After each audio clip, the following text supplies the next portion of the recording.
તારીખ 5ના દિવસે આપણે સુરત શહેર પોલીસ કંટ્રોલ રૂમની અંદર એક 100 નંબર ઉપર કોલ આવ્યો હતો।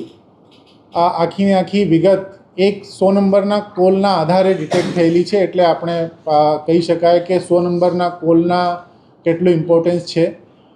આમાં અત્યાર સુધી અમે ટોટલ 110 મોબાઈલ જે છે રિકવર કર્યા છે। જે વિગત છે એવી ધ્યાને આવી છે કે 100 નંબરમાં કોલ કરવાવાળા માણસે એમ કીધું હતું કે અમારા મકાનની અંદર કોઈ વ્યક્તિ તાળો તોડીને પોતાનો તાળો મારીને અંદર ઘૂસી ગયા છે। ત્યારે લોકલ પોલીસે ત્યાં તપાસ કરી। આ તપાસના અંતે ત્યાં તે મકાનની અંદરથી 47 જેવા મોબાઈલ્સ બિનવારસી હાલતમાં મળી આવ્યા હતા।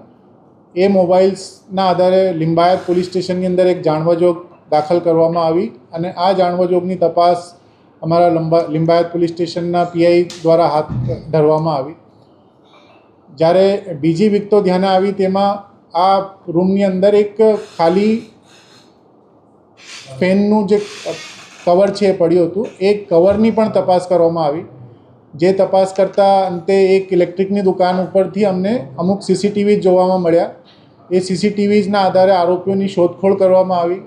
એ આરોપીઓ જ્યારે અમે શોધતા હતા ત્યારે હ્યુમન રિસોર્સના આધારે આજુબાજુના સીસીટીવી અને બાકી લોકોથી પૂછપરછના દરમિયાન ઓળખી કાઢવામાં આવ્યા। 2 આરોપીઓને અટક કરવામાં આવ્યા।